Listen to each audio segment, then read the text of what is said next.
안녕하십니까. 각도기TV 각도기 클리닉 시간 다시 여러분을 찾아왔습니다.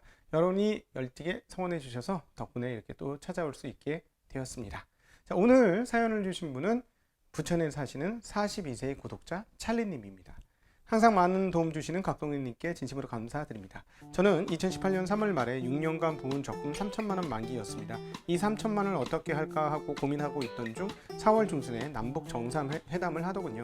그래서 갑자기 현대건설이 생각나서 무슨 용기가 나서인지 적금 탄 거 3천, 그리고 모아둔 돈 2천, 합쳐서 5천만 원을 현대건설에 100% 샀습니다. 4만 원에. 그 일주일 정도 뒤에 6만 원으로 올라 순식간에 50%를 벌었습니다. 그때 생각이 저는 주식 천재인 줄 알았습니다. 그리고 나서 주식으로 큰 돈을 벌어야겠다는 자신감이 생겨 아침에 사서 저녁에 팔면 하루에 2에서 5% 정도만 벌자라는 꿈을 꾸었습니다. 주로 대북 관련주인 데아티아의 좋은 사람들 아난티, GS건설을 했는데 제가 사면 내리고 팔면 오르고 그래서 다시 사면 폭락하고 미치겠더라고요. 대략 한 달에 30%를 날렸습니다. 주식 시작 전 원금 5천만 원이 7,500만 원까지 되었다가 다시 5천만 원이 된 것이지요. 다시 원금으로 복귀했는데 왠지 잃은 것 같은 기분 때문에 어떻게 하면 돈을 벌까 하다가 리딩방을 가입했습니다. 1년 계약을 했는데 결과는 뻔하죠. 리딩방도 정말 나쁜 놈들입니다. 속은 제가 바보죠. 리딩방은 절대 안 될 것 같더라고요. 좋아질 거다. 다시 계약 연장해라. 선물 거래로 손해난 거 메꾸자 하면서 계속 돈을 내고 있더라고요. 순간 남의 뱃속을 채우고 있구나 라는 생각이 들어 그냥 수신 차단을 했습니다. 제 손실은 다시 마이너스 40%로 3천만 원이 남았습니다. 그때부터 주식이 무엇인지 어떻게 해야 하는 것인지 유튜브로 공부를 하기 시작했습니다. 왜 꼭 다 너덜너덜해지고 깨달은 건지. 하지만 그때부터 기업 분석, 이익, 금리 및 금융 공부를 했습니다. 다행히 처음 주식의 멘토로 생각한 컨텐츠가 3프로이고 곽상준 점장님 및 오건영 팀장님 통해 많은 것을 배우고 단기로 돈 버는 것은 불가능하다는 것을 알았습니다. 장기적으로 좋은 기업을 오랫동안 보유하자는 마음을 먹고 앞으로 성장할 섹터가 무엇인지 공부하기 시작했습니다. 그리고 나름의 원칙을 세웠습니다. 2019년 10월에 깨달은 게 성장주, 대형주, 분산 투자 이렇게 계획을 세우고 포트폴리오를 구성하기 시작했습니다. 인터넷, 카카오, 네이버, 2차전지, 삼성, SDI, LG화학, 엔터테인, YG, JYP 그리고 삼성전자, 하이닉스, 현대차 이렇게 샀습니다. 대략 2020년 1월까지 10% 정도 수익이 나더라고요. 이제 제 마음은 오르든 내리든 장기 투자를 하자라는 생각으로 팔지 않았습니다. 그리고 월급의 50%를 계속 사 모았습니다. 하지만 2020년 3월 코로나로 다시 지수가 폭락을 하더군요. 근데 왠지 이번에는 잘 참아지는 것입니다.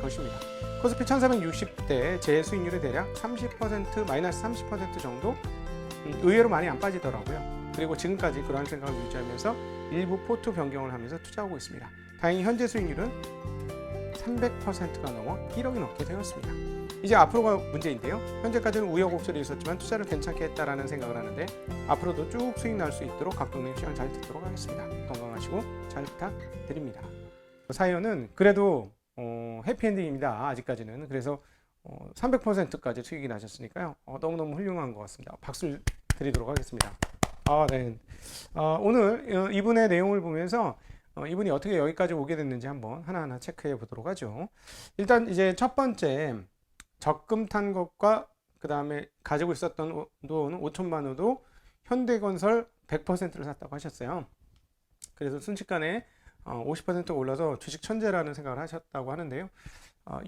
이걸 초심자의 행운이라고 하죠. 네. 이거는 이제 탑다운으로 접근을 했던 거고 이벤트를 투자한 겁니다. 이벤트 드리븐이죠. 근데 여러분 아셔야 될 게 이벤트는 한번 발생을 하면 그때가 끝입니다. 이벤트가 발생하기 전에는 좋을 수 있는데 이벤트가 발생하고 나면 빠져나와야 되는데요. 많은 분들이 이벤트가 발생해도 계속 거기에 머물러 있는 경우가 많습니다. 그래서 이런 대북 관련주들 보통 하이라이트가 되면 마치 통일될 것 같거든요. 그럼 그때 들어가면 이미 늦죠. 오히려 사전에 준비했다가 통일될 때는 통일될 것 같을 때는 빠져나와야 되는 거예요. 항상 가장 박수치고 좋을 때는 시장에서 떠날 수 있는 용기가 있어야 됩니다. 이벤트 드리븐에서는 반드시 그렇게 하셔야 되는데 이런 이벤트 드리븐 전략도 전문 투자자들이 가끔씩 하는 투자 방법 중에 하나입니다.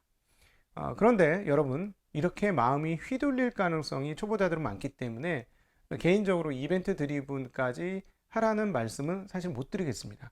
이벤트 드리븐으로 하실 거면 사전에 충분히 연습을 하십시오. 어떻게? 소문에 사서 뉴스에 팔겠다는 강한 사전 전제를 가지고 투자하시는 것이 상당히 중요한 포인트가 되겠습니다. 사면 내리고 팔면 오르고. 왜냐하면 이때부터는 이런 시장에 많은 그 트레이더들, 트레이더가라기보다도 스캘퍼들이 이미 많이 붙어 있기 때문에 가격 변동이 매우 심하죠. 가격 변동이 있는 그 자리는 바로 이제 심리 싸움이 시작되는 자리이기 때문에요. 이것만 전문적으로 심리 게임을 하시는 분들도 있죠. 데이 트레이더들 중에서 성공한 사람들 중에 몇몇 그런 사람이 있는데, 이렇게 초심자가 들어가서 거기에 성공하기는 거의 어렵죠. 워렌 버핏이 얘기를 했습니다만, 포커를 치고 있을 때 누가 여기서 바보일까일 때 바보가 보이지 않으면 바로 내가 바보다 라는 이야기를 했는데요. 진심으로 그렇습니다. 주식시장에서 이런 변동성에 마음이 휘둘리는, 조금이라도 휘둘린다면 그것이 바로 곧 내가 제밥이 되고 있다는 거 잘 기억하셔야 될 것 같습니다.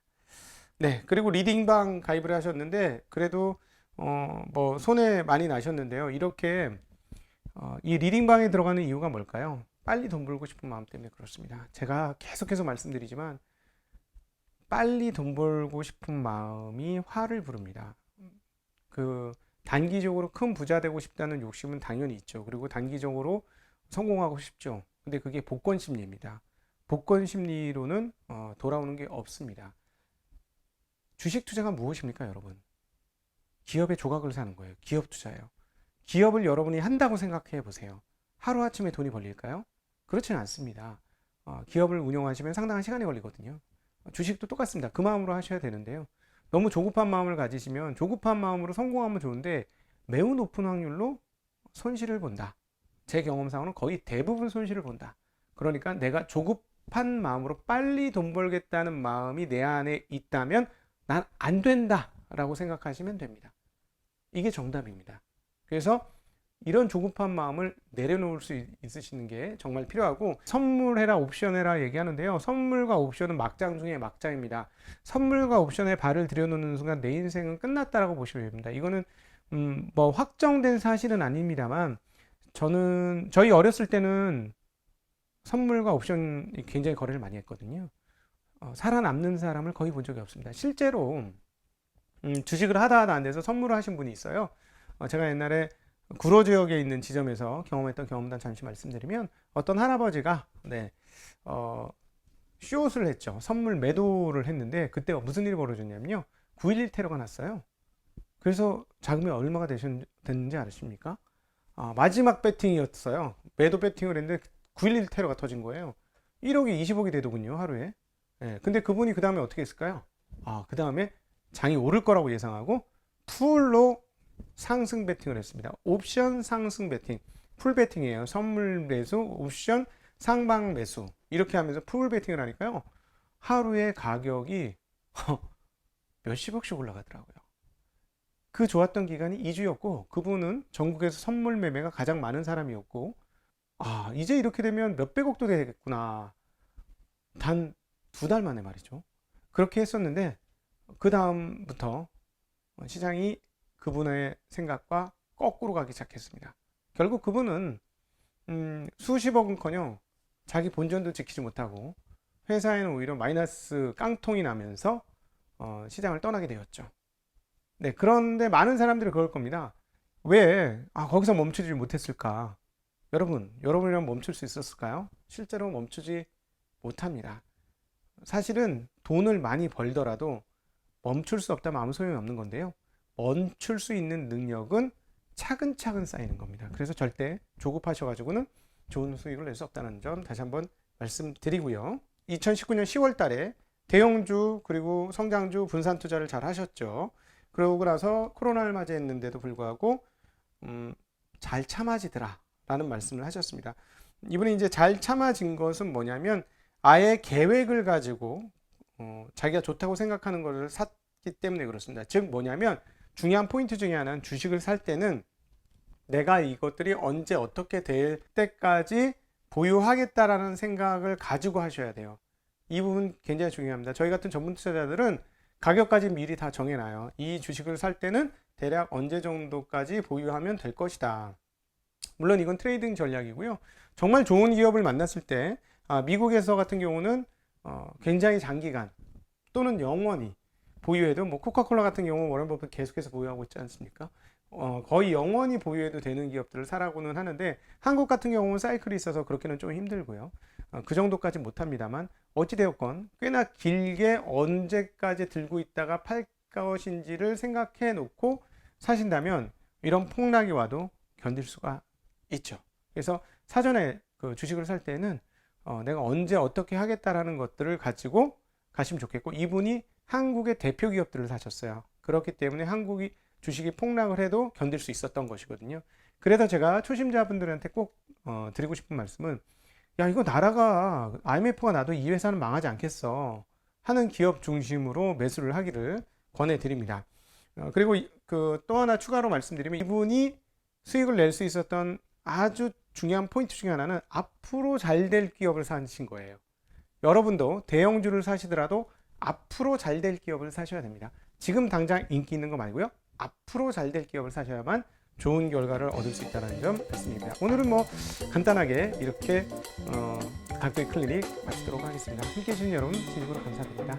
안녕.